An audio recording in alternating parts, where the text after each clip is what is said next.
Buenos días, Fernando, ¿qué tal?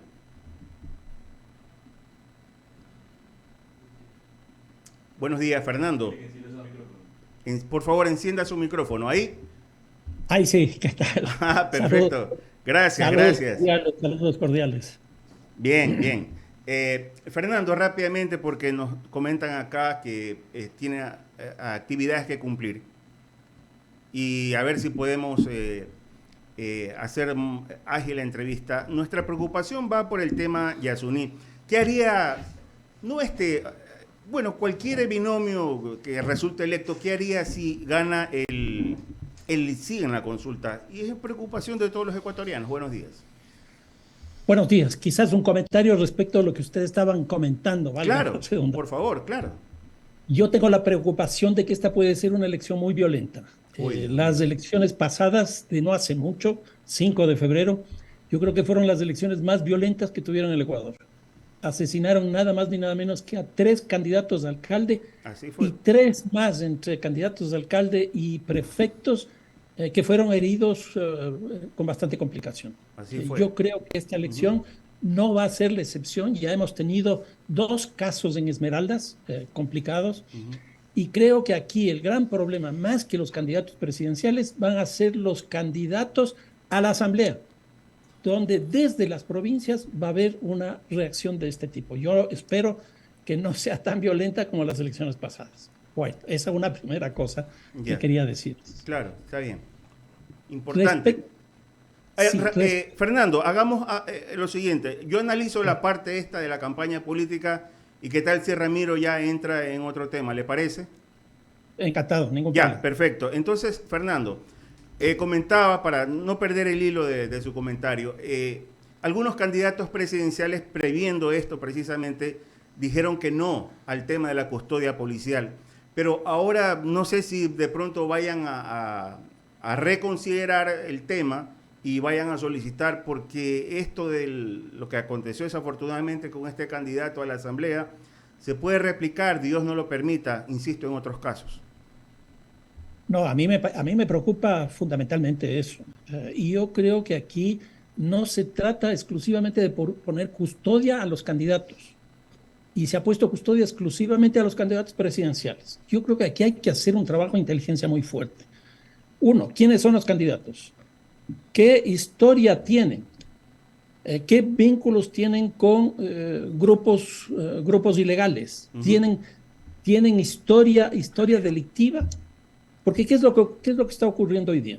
Vi ayer noticias en el país de España que en México ya los candidatos a las distintas dignidades provienen de estos grupos criminales. Y nosotros sabemos perfectamente bien que hay confrontaciones, hay conflictos entre los distintos grupos criminales que conducen a estos hechos. Entonces, una primera cosa es saber si efectivamente esos candidatos son idóneos para un proceso electoral como este. En otras palabras, ahí tiene que trabajar el CNE, tiene que trabajar inteligencia, tiene que trabajar la UAFE, tiene que trabajar el SRI, tiene que trabajar el sistema penal. No se trata exclusivamente de poner a las personas un apoyo policial para la campaña en el campo. Yo creo que hay que hacer un trabajo de inteligencia muy fuerte. Fernando, usted nombró una institución clave aquí, que es la UAFE, la Unidad de Delitos Financieros. Y eso es lo que se viene solicitando permanentemente, pero poco o nada se hace al respecto. Yo creo que ese es el tema clave para esta campaña electoral. Pero el tema clave. ¿Y por qué? Porque de la información que yo tengo, en el país se lava más o menos 3.500 millones de dólares. 3.500 millones de dólares. El municipio de Quito tiene 960 de presupuesto y el municipio de Guayaquil nos llega a 800. Sumen los dos presupuestos, nos llega a la mitad de lo que se lava. ¿Dónde está ese dinero? Claro. Principalmente en el sector urbano, principalmente en los cantones más grandes. ¿Por qué no se hace un seguimiento de los candidatos? Les doy un dato adicional. Ujú. En las elecciones municipales del periodo anterior en Colombia, porque ahora en octubre van a tener nuevas elecciones locales, ahí se detectó que el 14% de los municipios pasaron a manos de estos grupos criminales. 14%. ¿Qué? Si nosotros hacemos un cálculo de los 200 21 cantones Claro. que tenemos en el Ecuador. Pongamos que no son 14%, que es del 10% para que sea más fácil. Eso significa que tenemos de 18, 25, 26 cantones que están en esa condición. ¿Qué se hace frente a eso? Y por eso es lo que yo digo, a mí me preocupa mucho más las elecciones de la Asamblea que las elecciones presidenciales. Pero incluso, yo diría, si ocurre, que ojalá no ocurra, que no vaya a ocurrir, que no ocurra, que asesina, por decir algo, a un candidato presidencial. Dios mío. Todo el Ecuador internacionalmente se nos viene abajo. Todo el Ecuador. Claro que sí. Porque eso tiene una visibilidad mundial. El caso de los candidatos a la Asamblea tienen menos visibilidad. Pero de todas maneras es gente que tiene que ser cuidada, que tiene que ser preservada en su vida. Fernando, le doy paso a mi compañero, el abogado Ramiro Cepeda. Fernando, ¿cómo te va? Ramiro Cepeda. ¿Qué tal, Ramiro? Yo creo que usted tiene mala aritmética. No son 3.500 millones. El otro día sacamos las cuentas aquí con el exministro Pozo y no son menos de 22.000 millones, para que usted lo tenga claro. Es un dinero que no tiene justificación, que va por el torrente financiero sin ningún control. Así solo para que lo tenga claro de que la cifra que usted tiene está un poco alejada de la realidad. Pero Ramiro, eso es del 20-22% del PIB.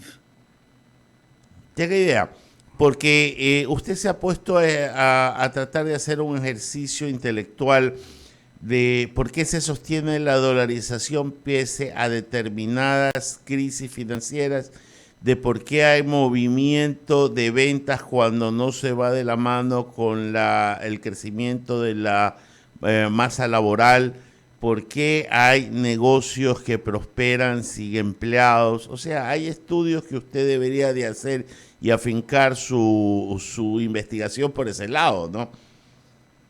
No, de acuerdo, de acuerdo. Yo nunca había visto una dimensión tan grande, porque en América Latina el lavado es del 7% del PIB de América Latina. Son 400.000 millones de dólares. Lo que usted me está diciendo es el triple, solo en Ecuador. Ya, a más de eso, que haga una reflexión. Usted se ha puesto a pensar por qué no combaten en el país del norte el tema del consumo de drogas, porque el dinero que la venta se queda dentro de la economía del país del norte, y suprimir eso significa poner en una grave crisis financiera a buena parte de ese sistema bancario y de negocios fiduciarios en el país del norte. ¿También lo sabía?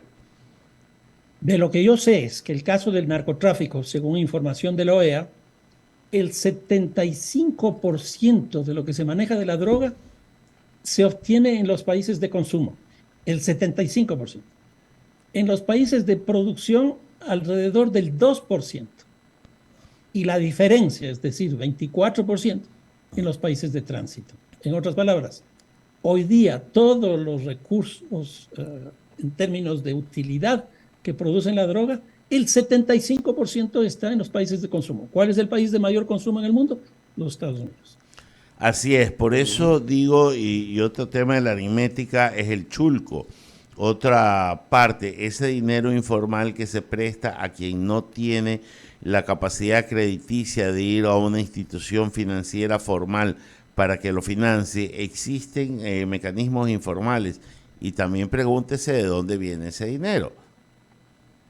No, eso es clarísimo. El dinero básicamente se lava en algunos sectores como el sector inmobiliario, el turismo, el sector financiero, que tiene una amplia gama. No solo son los bancos, son las cooperativas, etcétera. Y es obviamente el chulco. El lavado se hace en los mercados legales, es decir, en las empresas formalmente existentes.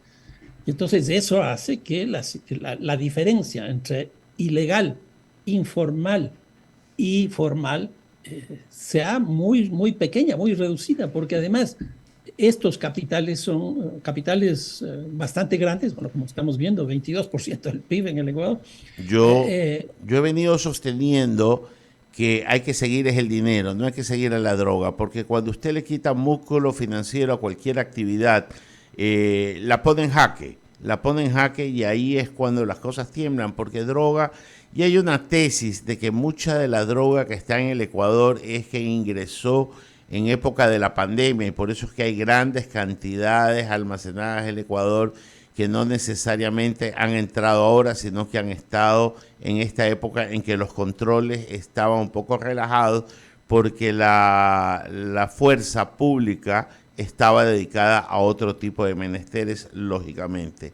Esa es una realidad. Y la otra realidad, Fernando, que usted bien la cita, es el tema de la violencia en la política y la toma de las instituciones. No solo la Asamblea, hemos visto la función judicial que está contaminada de cabeza a pies. Ciertas áreas del Poder Ejecutivo están contaminadas de cabeza a pies. Y algunas GATS y algunas ciudades, como por ejemplo Durán, ya no están en control del gobierno ni del gobierno local, sino en control de organismos al margen de la ley. Entonces, usted cita México. México ya es el sumum del sumum porque hasta el primer poder del Estado, el presidente de la República en algunos casos, han habido experiencias de contaminación. La Colombia de hace algunos 30 años, acuérdense que Pablo Escobar fue senador por el Partido Liberal y fue Rodrigo Lara Bonilla el que lo denunció y le costó la vida a él y a Luis Carlos Galán Sarmiento y al señor del Espectador, el señor Cano. Entonces tenemos experiencias muy próximas y cercanas. ¿Qué estamos esperando? ¿Usted cree que cómo debería manejarse el tema? Pues yo no creo que en el discurso electoral se haya analizado con seriedad este tema. No, en absoluto, y en esta campaña mucho menos. A ver, yo le diría dos cosas. Una primera, por territorio ecuatoriano está pasando alrededor de 800 toneladas, que es una cantidad muy grande. Y esto se ha venido incrementando principalmente porque en Colombia en los últimos 2 años se incrementó el 30% de la producción, 30%. Y en el caso del Perú se duplicó la producción. En otras palabras, por territorio ecuatoriano está pasando esa cantidad de droga que se ha incrementado. Estuve revisando incluso un informe de que el precio de la droga ha bajado en términos relativos porque hay una sobreoferta, porque hay un proceso de producción mucho más alto. Y esto a lo que está conduciendo es abrir nuevos mercados, que es una cosa que ya pasó a partir del año 2010 en el mundo. Se globalizó el consumo. El Ecuador no consumía. Hoy día consumimos más o menos 80, 90 toneladas. Colombia no consumía. Y América Latina, hoy día todos consumen. Brasil es el segundo país de consumo del mundo de cocaína. Entonces, se incrementó el proceso de producción de cocaína en los 2 países colindantes con nosotros, Perú y Colombia. Entonces, eso explica el aumento que tenemos.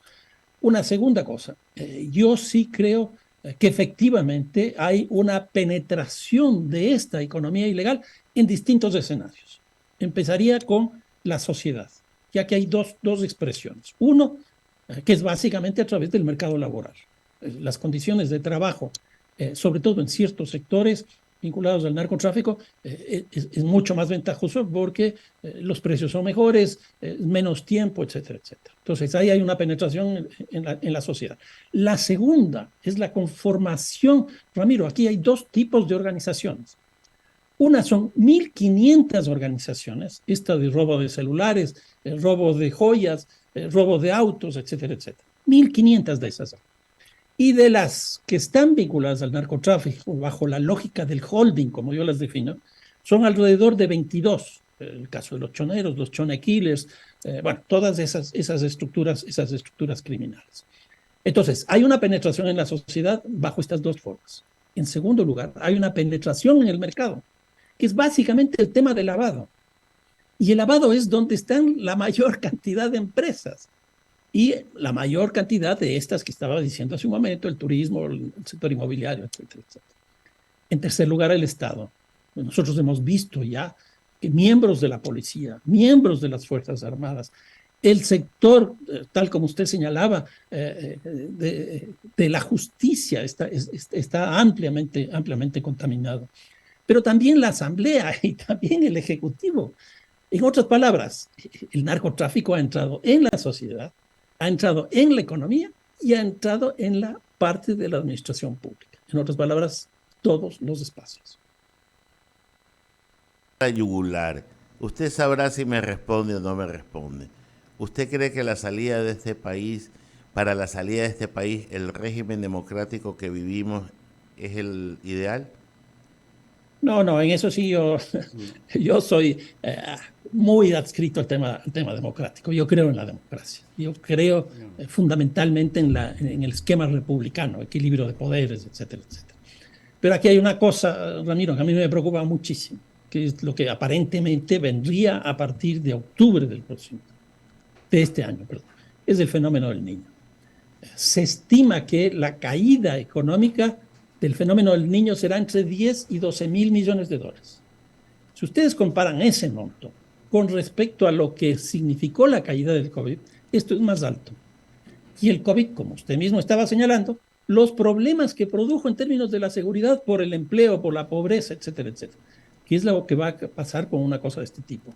Se va a afectar el sistema de infraestructura del país, vial, agua potable, energía eléctrica, etcétera. Se va a afectar, como ya estamos sintiendo, la producción nuestra ganadera y también agrícola. Todo el debate que tenemos este rato sobre el precio del azúcar, el precio de la sal, el precio del arroz, etcétera, ya es parte de eso. A mí me preocupa. Y también probablemente vamos a tener fallecimientos de muchas personas. Yo no sé, ¿han escuchado ustedes a algún candidato referirse al fenómeno del niño? Que eso va a ser lo que tenga que hacer el próximo presidente o presidenta, porque van a tener un año y medio más o menos de ejercicio de las funciones, que va a ser el tiempo que va a estar presente el fenómeno del niño. Entonces, eso va a predominar. El resto que nos están diciendo, me parece que no tiene ningún asidero con respecto al tiempo en el cual van a ejercer su poder. Fernando, sabemos que tienes compromisos y nos han advertido que debes de abandonar la entrevista, pero se nos quedan temas en el tintero para seguir conversando, porque yo creo que parte de nuestra responsabilidad es hacer evidente lo que esconden otros o probablemente lo que no están preparados. Y una forma de corrupción es aceptar un cargo o presentarse a un cargo para el cual no tienen preparación. Fernando, que tengas un buen día. Te agradecemos por tu tiempo. No, un fuerte abrazo para ustedes y con inmensa gratitud. Y hasta pronto. Así es. Abrimos el espacio de las menciones publicitarias, Bolo. Vamos.